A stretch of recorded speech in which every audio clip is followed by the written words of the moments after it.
Não sei se você reparou, mas a gente hoje tentou começar na hora. Existe, né, esse mistério que a gente marca um horário.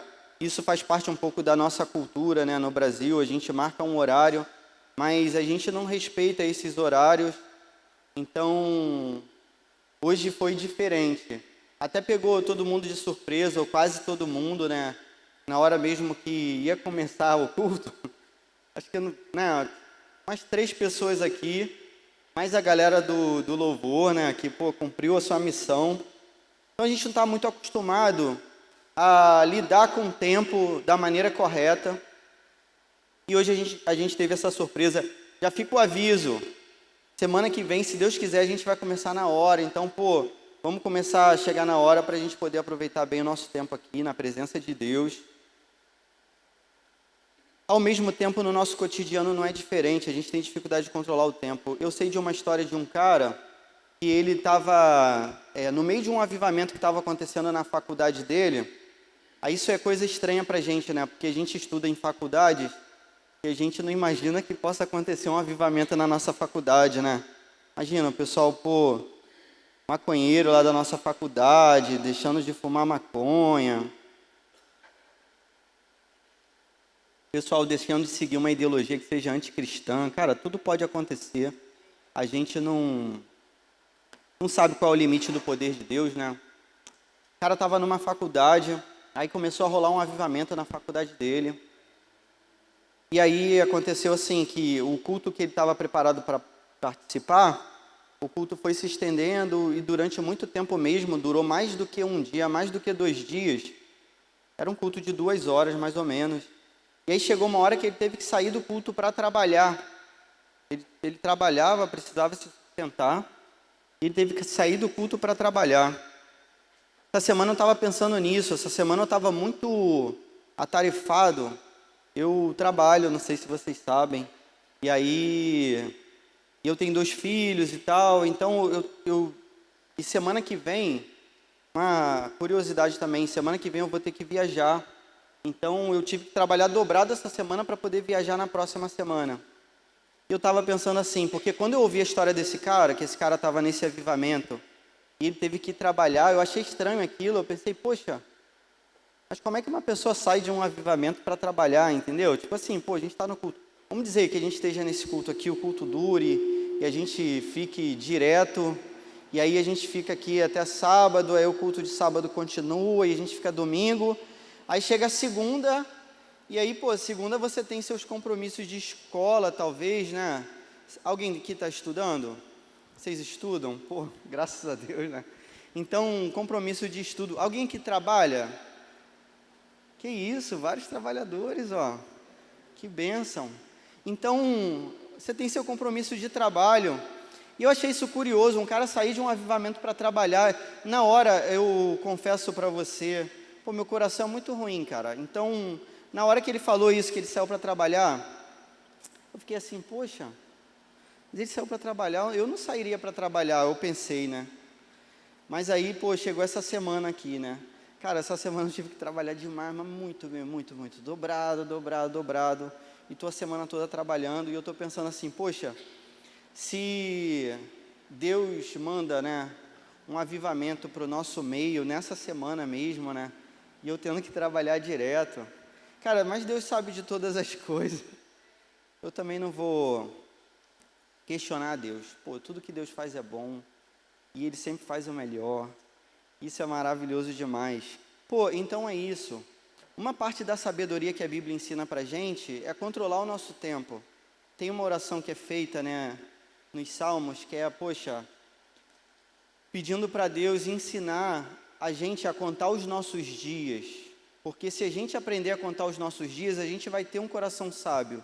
Se você parar para pensar, cara, dentro da modernidade que a gente vive, é muito difícil a gente controlar o nosso tempo, de modo que sobre tempo para a gente se dedicar a Deus. Ou estou falando besteira? Só eu que tenho dificuldade? Será eu estou sozinho nisso? Tipo assim, a gente não tem muita obrigação, muita coisa para fazer. Nossa semana, na verdade, falta tempo, né? Tudo que a gente já planeja de modo irracional, talvez. ou esperançoso demais. E a nossa agenda não cabe tudo que a gente tem que fazer, a gente tem que abrir mão de algumas coisas.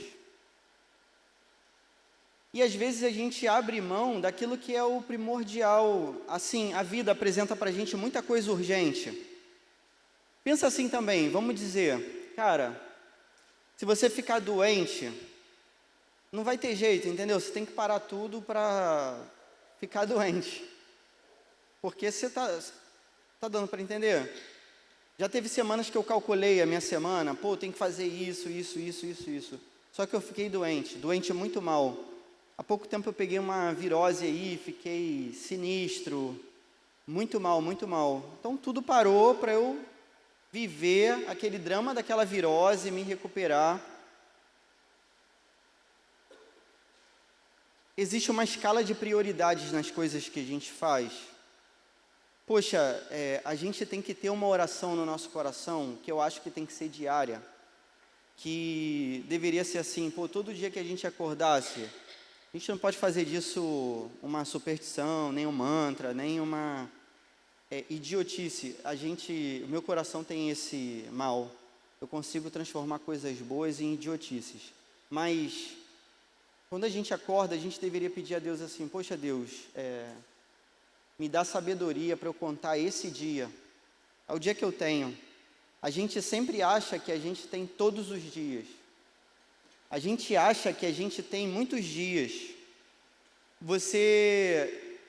Isso em parte não é errado, não. Eu não sei se você está entendendo onde eu estou querendo chegar. Tipo assim, você deve planejar que você vai casar um dia. Não planeja, não. Quem não planeja que vai casar um dia, levanta a mão aí que eu vou pedir para se retirar. Não, estou zoando. Pô, você não planeja se casar? E aí, de repente, você faz uma projeçãozinha. Poxa, eu estou no pré-vestibular.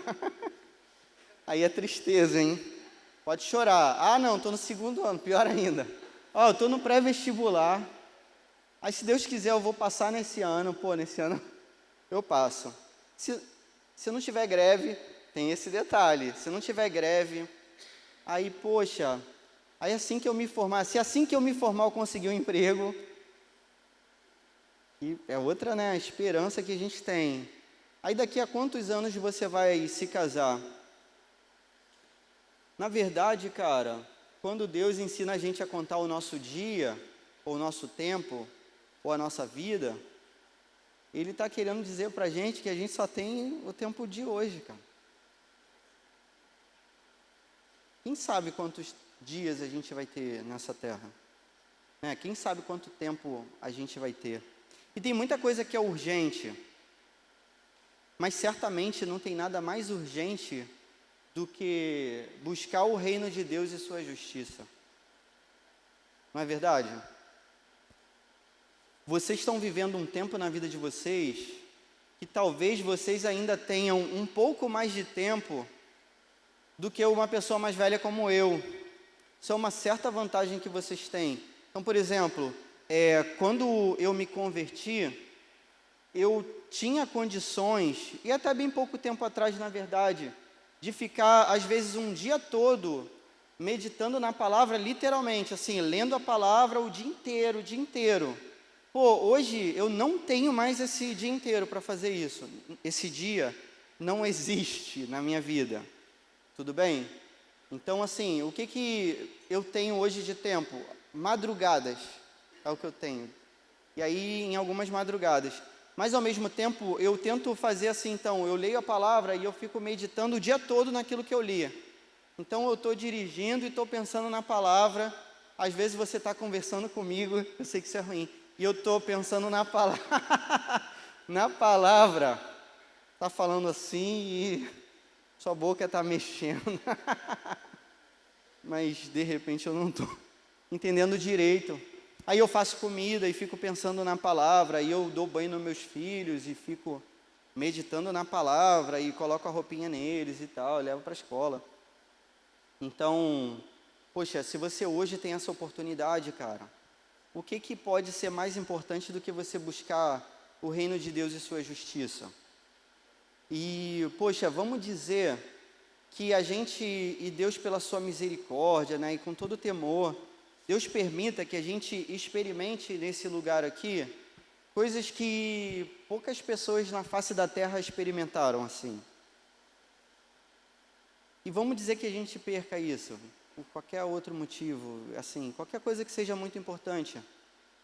Esse texto que a gente vai ler, se você quiser já abrindo a sua Bíblia, que vai ser o Evangelho de Jesus, na narrativa de Marcos. Então a gente vai ler Marcos, capítulo 6, verso 45 em diante. É um texto um pouquinho grande também. Estou sendo premiado com esses textos grandes, eu gosto dos textos grandes. Para mim é só uma dificuldade de sintetizar as coisas. Nesse texto que a gente vai ler, a gente vai perceber que Jesus é o cara que sabe controlar o tempo. Jesus controla o tempo em todos os sentidos, né? Jesus controla o tempo literalmente como Deus, como... Lembra de Josué que fez uma oração para que o sol parasse, né? Na perspectiva dele ali, né? Que tudo parasse. Uma vez eu vi um professor explicando, ele dizendo assim, pô, a gente fica com esse problema, né? Que fala o sol, pô, é o olhar do cara, né? Mas você tem que entender que não dá para a Terra parar sozinha no sistema solar, beleza? Tudo tem que parar, porque senão tudo foge do controle. Tem todo um sistema ali regido, controlado. Então assim, quando o sol parou e a Terra parou, tudo parou, beleza? Dentro do poder de Deus. É muito mais sinistro do que tudo que a gente possa imaginar. Pô, Jesus tem todo o poder sobre o tempo, e Jesus vai administrar o tempo da vida dele também. Olha só o que o texto diz, olha só que maneiro. Antes, um último detalhe que eu queria comentar. Sei que às vezes eu falo para ler, você olha, eu falo de novo, aquilo atrapalha um pouco.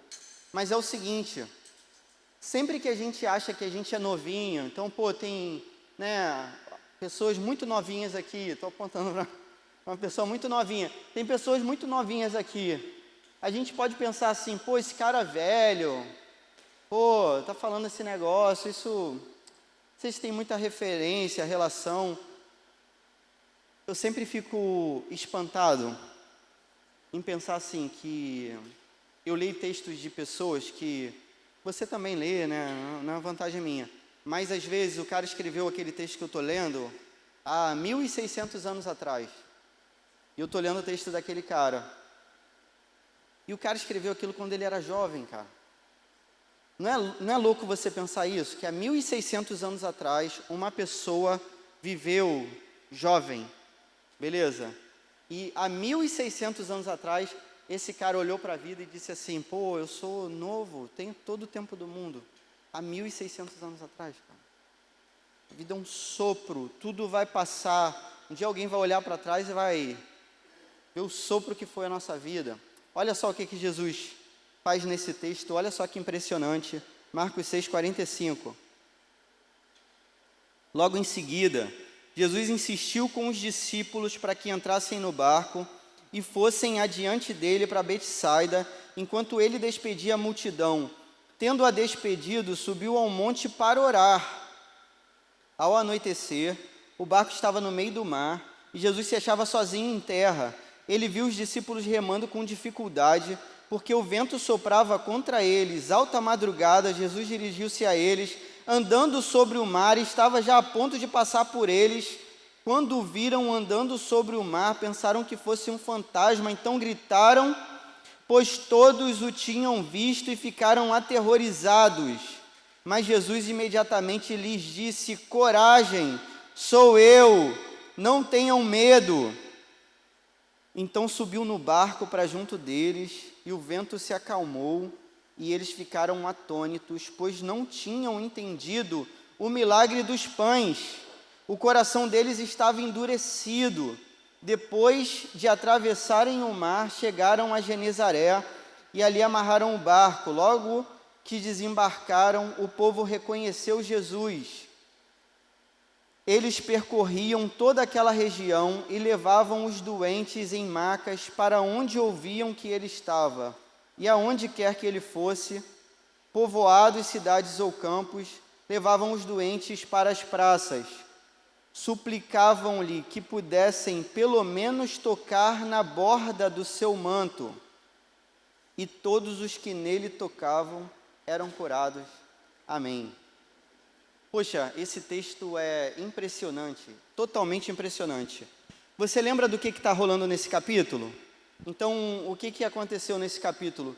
Jesus envia os discípulos dele, e Jesus dá poder para os discípulos dele, e os discípulos vão pregar o evangelho, curar os doentes e expulsar demônios. Olha só que coisa impressionante. Você já tinha reparado nisso? Que antes de Jesus ressuscitar, antes do Pentecostes, os caras nesse momento tinham saído e tinham curado pessoas, eles tinham pregado o evangelho e eles tinham expulsado demônios. A Bíblia diz que é todo mundo. Talvez a gente possa pressupor que isso aconteceu na vida de Judas também, cara. Olha só que parada estranha. Mas aí os discípulos saem, curam as pessoas, pregam o evangelho, expulsam demônios. No meio desse momento de ápice, esse momento maravilhoso, a narrativa é interrompida com aquele flashback que a gente tentou explicar na outra semana, que é a morte de João Batista. É como se Marcos estivesse avisando para a igreja assim: olha, a nossa vida cristã não é esse ápice o tempo todo. A gente vai ser perseguido por conta disso. E justamente Marcos vai ser perseguido também por conta disso. Os discípulos voltam, falam para Jesus que foi, maneiro demais. Jesus multiplica os pães. Aqui o texto diz que os discípulos não entenderam o milagre da multiplicação. Semana passada a gente ouviu a explicação do milagre da multiplicação, a gente tem que entender esse milagre também. E aí logo depois o que Jesus faz? Ele multiplica os pães, ele insiste. A palavra insiste significa que praticamente expulsa os discípulos dele assim, ó, vão embora, entra no barco, vai para o outro lado. Os caras não queriam. Alguns vão comentar que é como Jesus tinha feito algo muito diferente de tudo. E percebe o ponto que a coisa está chegando? Então assim, Jesus é o cara que cura as pessoas, que expulsa os demônios, que prega a palavra. Agora o negócio está multiplicado por 12 pessoas, e ao mesmo tempo, aqueles 12 juntos com Jesus multiplica os pães, tem a participação dos discípulos distribuindo os pães e os peixes e tal. Então o povo está encantado com aquilo tudo que está acontecendo. Jesus está fazendo coisas que aquele pessoal, cara, nunca tinha visto na história. Essa gente tinha ouvido a palavra de Deus. Então eles estavam vivendo coisas que, assim, algumas dessas coisas eles tinham ouvido falar. Outras dessas coisas nunca tinham acontecido. Por exemplo, a gente quando ouve o milagre de uma pessoa que ressuscita, né, Jesus ressuscita algumas pessoas, né, entre elas Lázaro, a filha de Jairo. Então quando a gente ouve de uma pessoa ressuscitar, a gente acha isso sinistro, não acha? Cara, sinistro a gíria de vocês? Jesus ressuscitou uma pessoa tal, mas no Antigo Testamento isso já tinha acontecido. Beleza? Quando a gente ouve de pessoas serem curadas, no Antigo Testamento isso já tinha acontecido. Quando Jesus curou um cego, eu não me lembro que no Antigo Testamento um cego foi curado. Vocês lembram? Podem até me corrigir, poxa, lembra aí, algum cego curado no Antigo Testamento?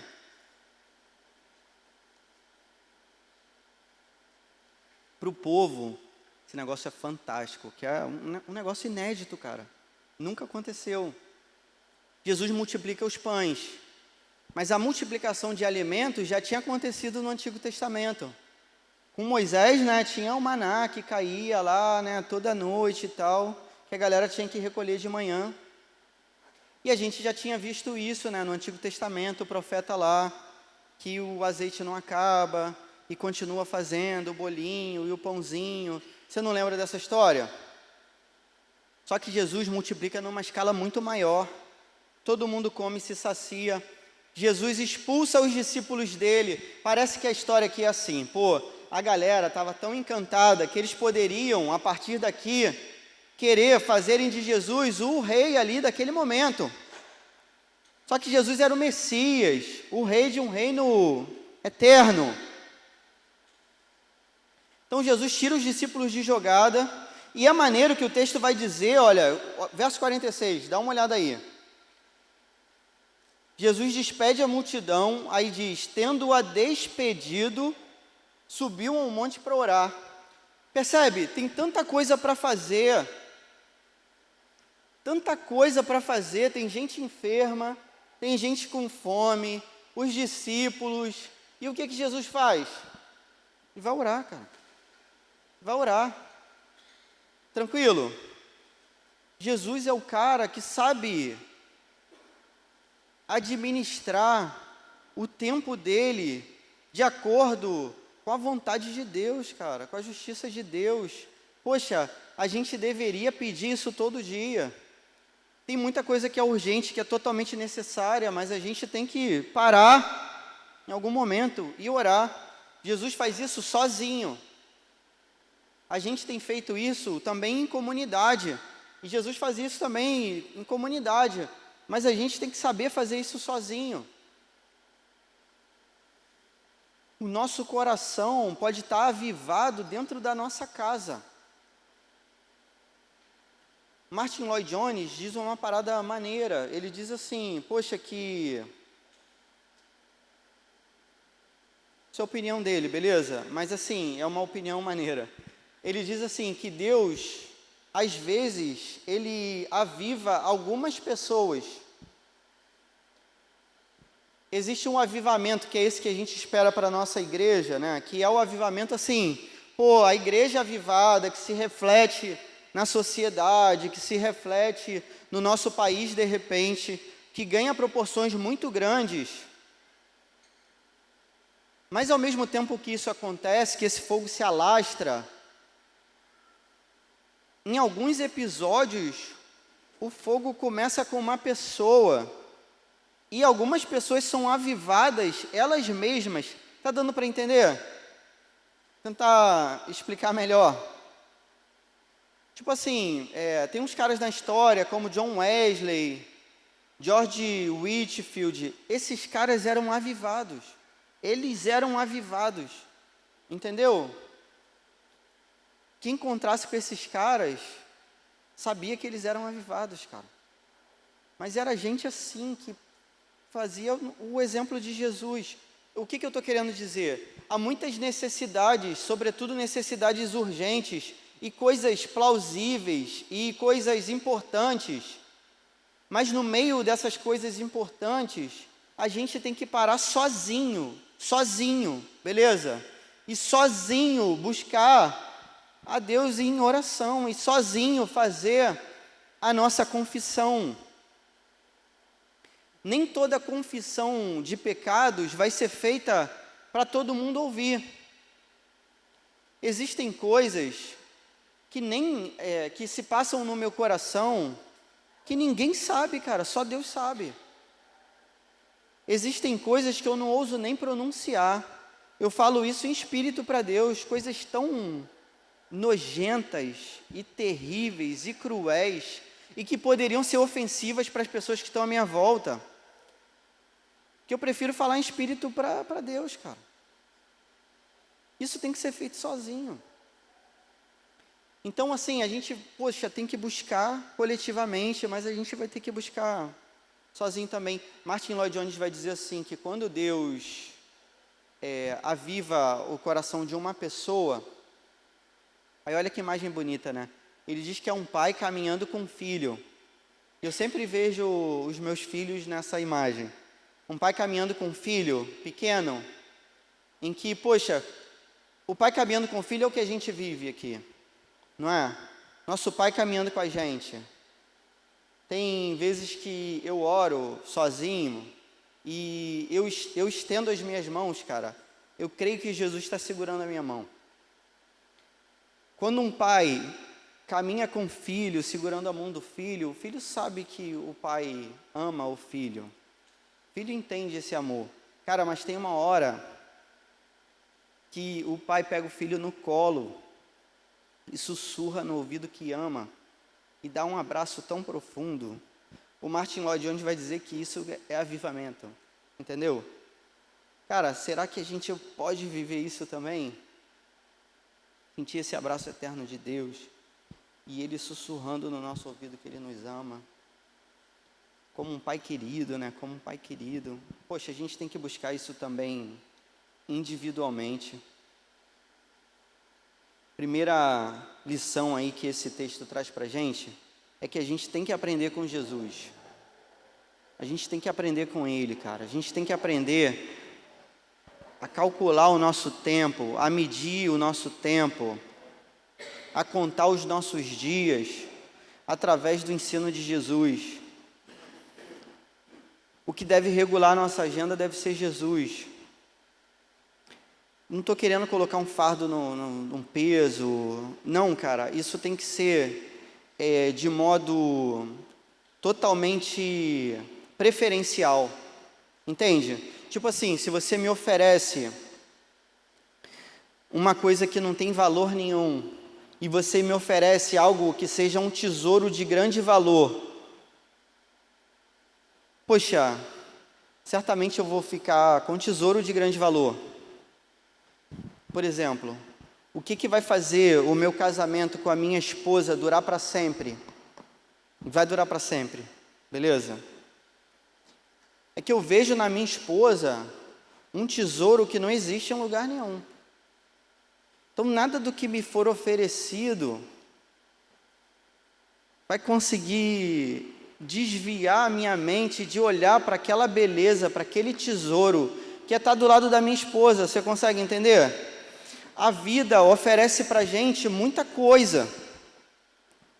Mas, cara, que Deus dê essa sabedoria para a gente entender quanto que é precioso você, desligar tudo, se desligar de tudo e parar e ajoelhar na sua casa e às vezes colocar sua cabeça no chão mesmo e se derramar diante de Deus, cara. Poxa, essas oportunidades que Deus dá pra gente, e às vezes dá muito mais quando a gente é mais novinho, que pode parecer que a gente tenha um pouco mais de tempo, elas são irrecusáveis, cara, são irrecusáveis. Há uns 2 anos atrás, uns 3 anos atrás, eu tomei uma decisão na minha vida que foi assim, eu nunca cumpri essa decisão plenamente, mas eu me esforço todo dia para cumprir, que é não gastar meu tempo com nada que seja relevante, cara, nada que seja relevante. Então, eu não vejo série nenhuma, eu não assisto mais a jogo de futebol. Essa semana eu participo de grupo de WhatsApp. Só um problema. Tem um grupo da minha família. Eu não consigo sair daquele grupo porque acho que eu vou ofender as pessoas. Uma vez Pedro Brito olhou para o meu... Tem aquele símbolo do WhatsApp que fica no celular? É ícone que chama? E aí ele olhou para aquele íconezinho do WhatsApp, estava assim, 999 mensagens, sei lá. Acho que não passa de 1000, né? Fica sempre 999, não é isso? Ou passa de 1000? Alguém já passou de 1000 aqui? Não lidas. O meu WhatsApp fica assim, cara. Não sei quantas mil mensagens não lidas. Eu não saio do grupo, mas eu também não leio, entendeu? Eu não vou perder tempo com isso, cara. Eu já tenho pouco tempo, entendeu? Eu já estou velho. O tempo já passou para mim, então eu vou me dedicar àquilo que é perfeito, àquilo que é de boa fama, entendeu? Aquilo que, que diz o Evangelho. Então não assisto mais jogo de futebol. Eu soube que o Flamengo ganhou, porque aí eu participo de um grupo que deveria ser um grupo sério, e aí às vezes eu perco tempo olhando para o que está escrito no grupo, e o pessoal compartilha coisas assim, negócio de Flamengo e tal. Aí eu soube ali, o Flamengo realmente passou de fase, sei lá, né? Passou de fase.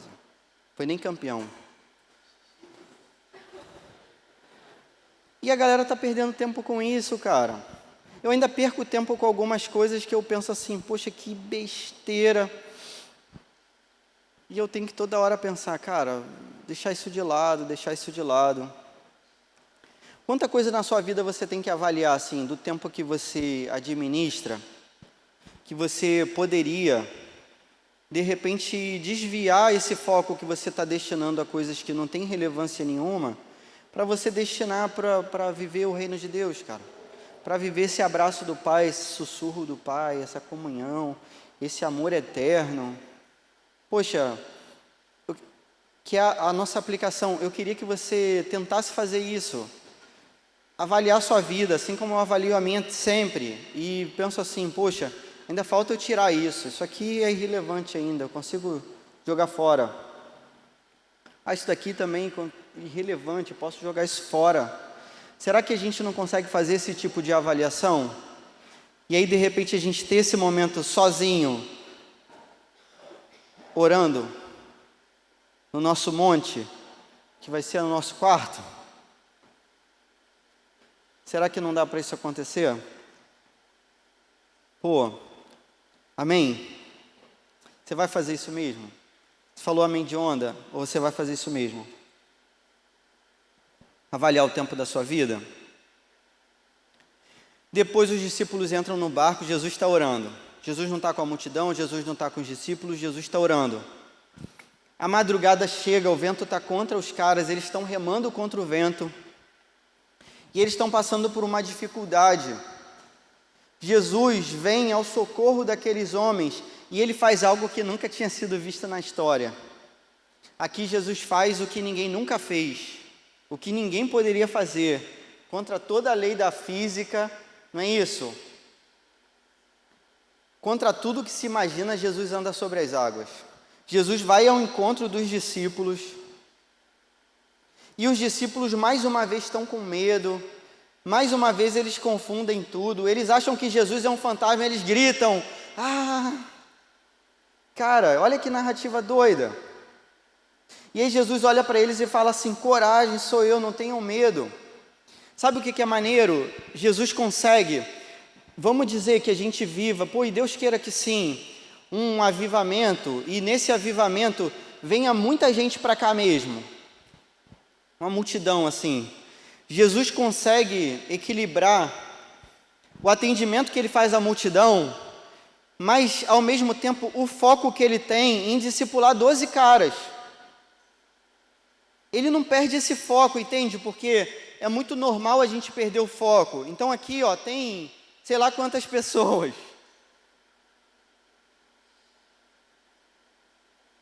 Jesus está discipulando 12 caras. E 12 que vão discipular mais 12, 12 que vão discipular mais 12, entende? Não perde o foco, cara. Não perde o foco. Seu foco é sozinho, na sua casa, orar. Esse é seu foco. Está aqui orando também com a igreja. Uma coisa não impede a outra, pelo contrário. Quando você orar em casa, você vai estar animado a vir aqui e orar com a galera. Quando você orar aqui com a galera, você vai estar animado a estar na sua casa orando também. Esses homens, parece que eles nunca vão ficar preparados. Quando a gente olha para a vida desses caras, a gente olha de modo injusto. Por quê? Você olha para esses caras e você pensa assim, esses caras vacilam toda hora. Já leu o Antigo Testamento? Quando você lê o Antigo Testamento, você lê o povo de Israel, você pensa assim, cara, esse pessoal é maluco, cara. Eles acabaram de falar que não iam fazer e começaram a fazer de novo, acabaram de falar e começaram a fazer de novo. Cara, quando eu olho para a minha vida, eu penso assim, eu sou maluco, cara. Acabei de falar que eu não ia fazer, acabei de falar. Às vezes eu falo assim, aí eu faço essa meditação, aí eu digo, já me livrei da série, já me livrei, eu não vejo filme com faixa etária acima de 12 anos, eu sou cheio de história. Sabe qual é o meu problema? Meu problema é que eu falo para Deus, cara, aí eu crio um compromisso, aí aquilo ali, depois que eu assumi o compromisso, entendeu? Antes de fazer o voto, calcula. É isso que diz o Antigo Testamento. Não vou me perder com essas coisas. Mas aí às vezes eu estou vendo, sabe o quê? UFC, cara, gosto muito. Perda de tempo também, igual o futebol, qual é a diferença? A diferença é que sai sangue ainda da cara da pessoa. Entende? Então, cara, a gente tem que toda hora parar e avaliar, toda hora parar e avaliar, e toda hora a gente tem que refazer. E aí toda hora que eu olho para a minha vida, eu penso, eu sou igualzinho a esses 12 discípulos, igualzinho. Eu sou igualzinho ao povo de Israel, igualzinho. Qual é a diferença, cara? A diferença é a graça de Deus, né? Que me alcançou. Sem ela, a gente se parece com todo mundo. O Espírito Santo que vai fazer a gente ser diferente. Segunda lição, a gente tem que confiar em Jesus. A gente tem que confiar na palavra dele. Jesus nos disse assim, ó, entra no barco, vai, pô, é isso. Confia. Ah, a maré tá difícil, o vento. Você tem que confiar em Jesus, cara. Você tem que confiar na palavra dele. Para a gente confiar na palavra de Jesus, a gente tem que conhecer a palavra dele. A gente tem que amar essa palavra. Você ama o Antigo Testamento? Você consegue dizer isso? Que ama o Antigo Testamento? Pô, você ama o Novo Testamento, essa revelação maravilhosa, essa nova aliança em Jesus Cristo? Pô, cara, eu amo essa palavra. Amo essa palavra. Então, sim, amo essa palavra. Toda hora eu encontro alguma coisa nova, uma riqueza nova, toda hora. Toda hora. Toda hora eu choro lendo a palavra, toda hora eu me quebranto, eu penso, cara, falta muito ainda. Falta muito. A gente tem que confiar em Jesus. Uma vez num avivamento, um cara desafiou a igreja dele assim, porque Jesus diz assim, né, que aquele que crê em mim, como dizem as Escrituras, rios de águas vivas fluirão daquele que crê em mim, como dizem as Escrituras. Então, esse cara desafiou a igreja dele assim, falou, poxa, alguém acha aqui que flui de si rio de água viva? Alguém? Não é para você levantar a mão não, mas alguém acha aqui que... Imagina que eu te perguntasse isso, alguém acha aqui que flui de dentro de si rio de água viva? Acha que isso acontece? Está nesse ponto? Por que isso não acontece? Ele chegou à seguinte conclusão. Ele disse para a igreja assim, cara, isso não acontece com a gente porque a gente não crê em Jesus como dizem as Escrituras. E Jesus garantiu que era assim. Aquele que crê em mim, como dizem as Escrituras. Pô, a gente não crê como dizem as Escrituras. A gente crê, cara, que Jesus pode realmente fazer isso tudo na nossa vida? A gente crê realmente que Jesus pode tomar o rumo do nosso coração? A gente crê que Jesus pode fazer, por exemplo, num avivamento que a gente viva, algo que nunca aconteceu na história, nunca foi visto? A gente crê em Jesus como dizem as Escrituras ou a gente crê em Jesus como diz o nosso coração?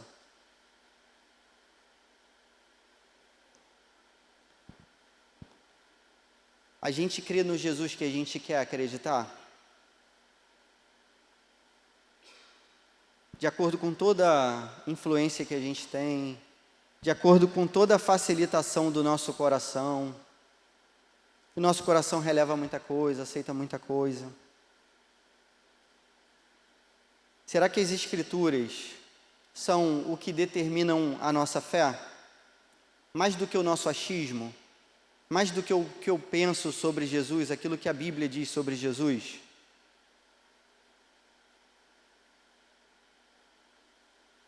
A gente tem que aprender a confiar em Jesus. Os discípulos passaram por um momento difícil. Mais uma vez eles ficaram atemorizados e sem confiança, sem esperança. Jesus os socorre. E Jesus faz o que ele só pode fazer, o que só ele pode fazer. Essa é a terceira lição que a gente tem nesse texto. Jesus faz o que só ele pode fazer, cara. É possível que Jesus faça algo espetacular aqui no nosso meio. Mas para isso, a gente vai ter que se voltar para essa palavra. A gente vai ter que voltar o nosso coração para o ensino de Jesus. A gente vai ter que calcular o nosso tempo do modo como Jesus nos ensina a calcular o nosso tempo. A gente vai ter que buscar em primeiro lugar o reino de Deus e sua justiça. E aí, talvez, pela misericórdia de Deus, a gente viva algo que poucas pessoas viveram assim na história. Eu sempre fico muito temeroso porque eu tenho certeza que gente muito melhor do que eu não viveu coisas que a gente tem vivido aqui nesse lugar. Então, assim, gente muito melhor do que eu não viveu coisas que a gente tem experimentado. E coisas assim, totalmente impressionantes mesmo, que a gente tem experimentado. Sinceramente, eu não sei por que Deus tem feito isso no nosso meio, nem quanto tempo esse negócio vai durar, nem se Ele vai permitir que eu participe disso tudo também. Mas, cara, se Ele permitir, tudo que eu quero, cara. Ajustar minha vida, o meu coração, na medida do Espírito Santo. Pedir a Deus para que Ele permita que eu creia em Jesus Cristo, como dizem as Escrituras, não de acordo com a minha cabeça, com os meus problemas, como dizem as Escrituras. Que a gente possa viver esse avivamento nesses dois âmbitos, tanto individual na nossa casa, quanto coletivamente no meio do povo de Deus. Poxa, que a gente saiba orar por isso também. Amém, irmãos? Vamos orar? Senhor, muito obrigado pela sua palavra. Em nome de Jesus, Pai, o Senhor tem o conhecimento de todas as coisas e o Senhor sabe o destino de todas as coisas. Eu creio que o Senhor pode, apesar de mim, Pai, fazer com que um avivamento tremendo e verdadeiro e poderoso venha sobre essa igreja, Pai, e a gente viva coisas mais maravilhosas do que a gente tem vivido. Já valeria uma vida inteira, Pai, para que a gente vivesse o que a gente já viveu na Tua presença. Aliás, como disse o Teu servo no passado, até 1000 vidas, Pai, a gente te dedicaria, Senhor, para viver na Tua presença. Mas é essa vida que o Senhor dá para a gente e a gente quer entregar todo o nosso coração, Pai, todo o nosso tempo, toda a nossa vontade, toda a nossa perda de tempo, toda a nossa má vontade também, Senhor.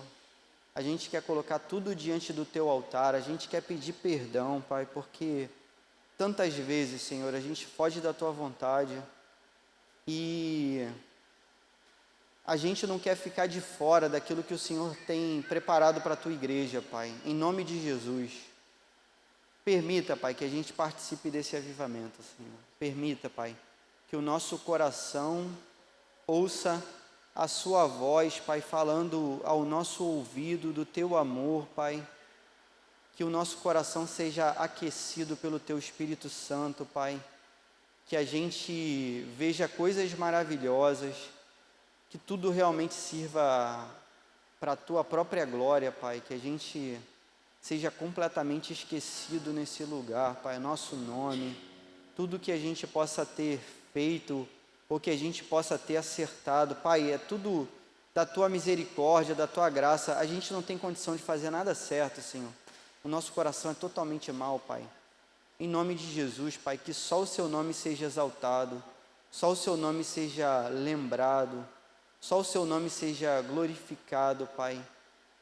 Que a Tua palavra, Pai, esteja no nosso coração dia e noite, Pai. Que seja como dizem as Escrituras, Pai.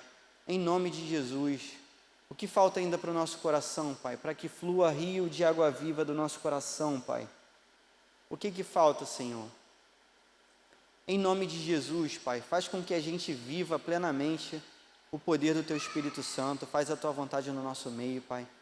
Use esses adolescentes aqui também, Senhor, em nome de Jesus, que esses adolescentes sejam usados, Pai, como Teus discípulos, para que a Tua palavra seja expandida, para que pessoas sejam curadas, para que demônios sejam expulsos, Pai. Dá autoridade para esses jovens, Senhor, dá longanimidade para esses jovens, perseverança, dá domínio próprio para eles, Senhor, em nome de Jesus, Pai. Faz com que toda a pornografia, Pai, toda maledicência, toda fofoca, todo palavrão, tudo que te desagrada, Senhor, toda perda de tempo, todos os vídeos que são vistos, Senhor, que ofendem o Teu Espírito Santo, Pai, tudo que é falado que ofende a Tua presença e a Tua vontade, Pai, e o Teu coração, Senhor. Em nome de Jesus, Pai, queima tudo, joga tudo fora, Senhor. Em nome de Jesus, Pai, limpa o nosso coração, Pai. A gente quer se apresentar diante do Teu altar limpo, Senhor. Em nome de Jesus, Pai, tira toda impureza, Pai, tira toda a maldade do nosso coração, Pai, para que a gente possa te servir, Senhor. É o que a gente pede, Pai. Seja assim, em nome de Jesus, amém, Senhor.